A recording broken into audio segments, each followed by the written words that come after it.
Before watching the video, subscribe the channel and then click on the bell icon to get all the update videos. Hello dear viewers, welcome to English Hospital 24 channel. I hope all of you are watching very important time and you are staying home. That's why you cannot idle away your important time, and that's why you have the YouTube channel to learn English or to learn correct English, and that is English Hospital 24 channel. So today I will teach you an important lesson and which will be part of our pre-handwriting and spoken English course.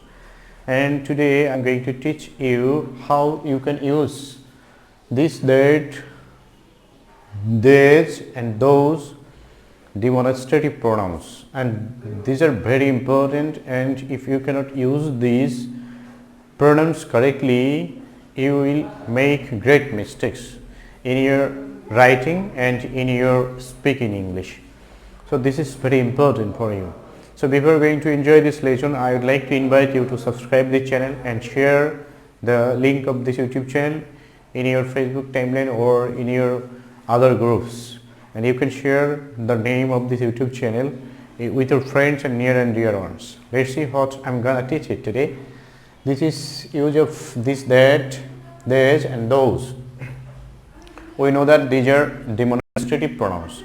Demonstrative pronouns গুলো দিয়ে কাছের এবং দূরের জিনিস বা কোনো noun বা প্রোনাউনকে indicate করে।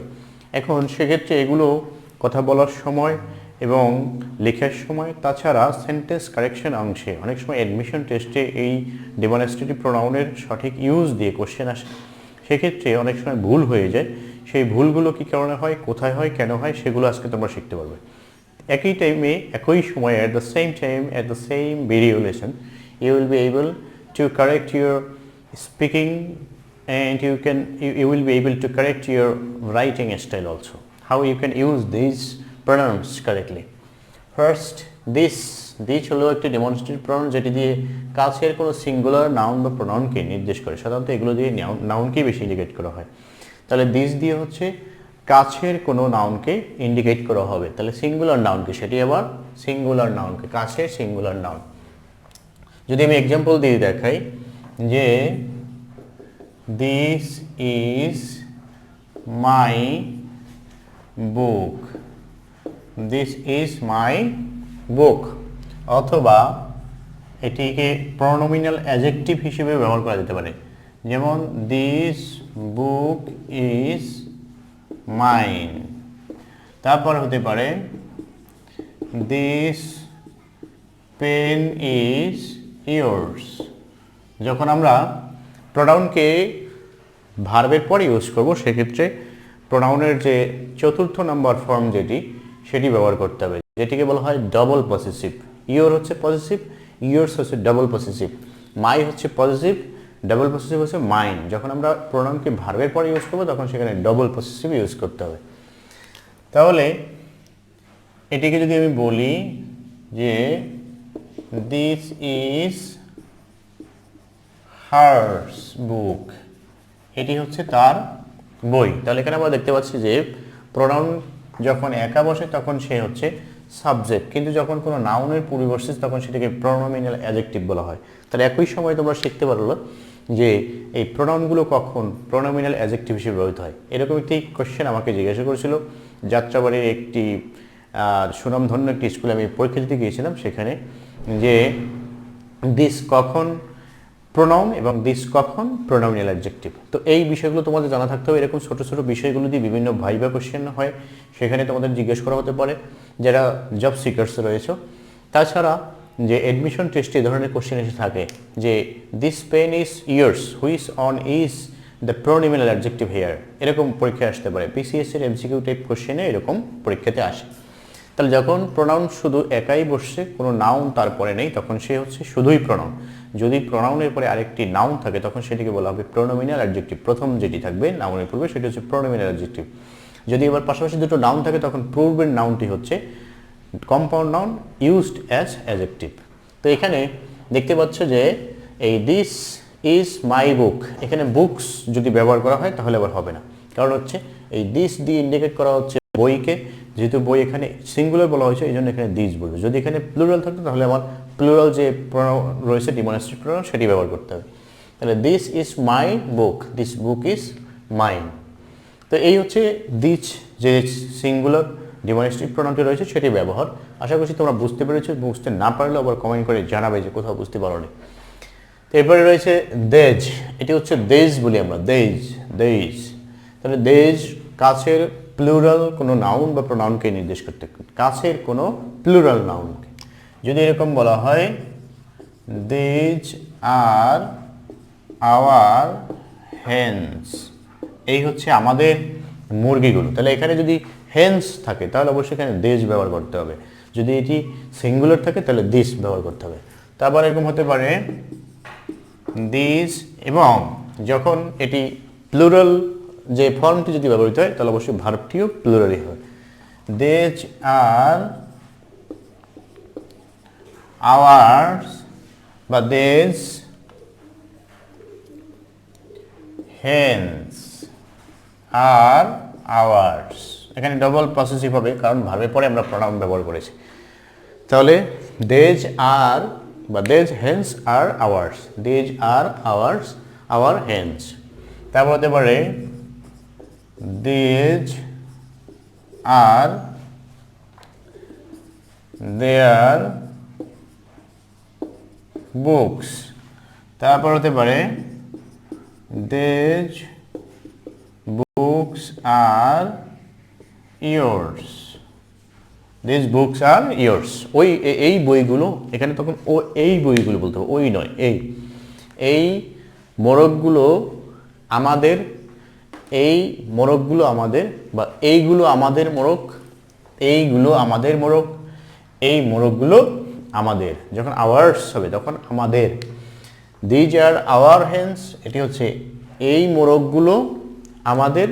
তারপর হচ্ছে দিজ হেন্স আর আওয়ার্স, তাহলে এখানে কথা হচ্ছে দিজ আর আওয়ার হেন্স, এইগুলো আমাদের মোরগ, দিজ হেন্স আর আওয়ার্স, এই মোরগগুলো আমাদের।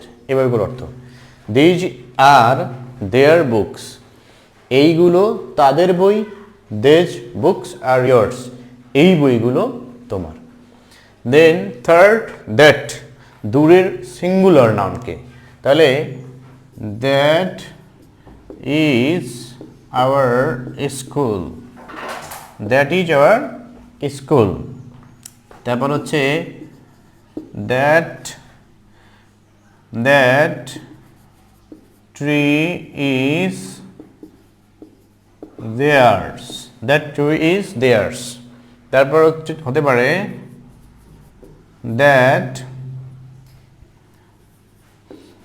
কাউ ইজ আওয়ার্স, আবার that is our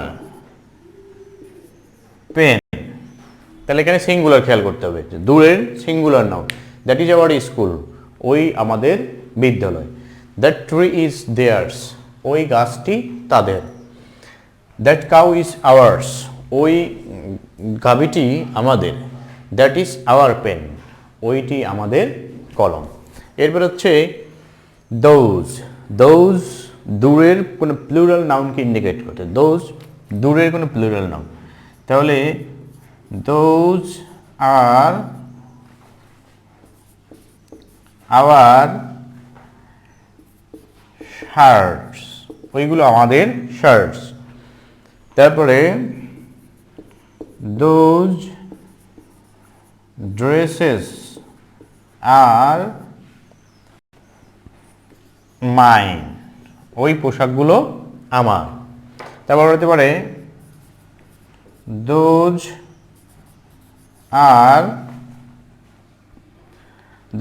R his, হিজের সাথে আবার এর যুক্ত করা, দোজ আর হিজ পেন্স বা pencils, those are his pencils. আবার দোজ পেন্সিলস আর মাইন, ওই পেন্সিলগুলো আমার। তারপরে দোজ আর আওয়ার শার্টস, ওইগুলো আমাদের জামা। দোজ ড্রেসেস আর মাইন, ওই জামাগুলো আমার। দোজ আর হিজ পেন্সিলস, ওইগুলো তার pencils. Those pencils are mine, ওই পেন্সিলগুলো আমার। এই হচ্ছে যে দিস, দেস, দ্যাট, দোজ, এগুলোর ব্যবহার। তো এর ব্যবহার বিভিন্ন জায়গাতে বিভিন্ন ধরনের কোশ্চেন এখান থেকে হয়ে থাকে। বিশেষ করে অ্যাডমিশন টেস্ট, বিসিএস, এনটিএসসি যে এক্সাম রয়েছে, ব্যাংক এক্সাম সহ আমাদের এগুলো বেশি ব্যবহৃত হয়।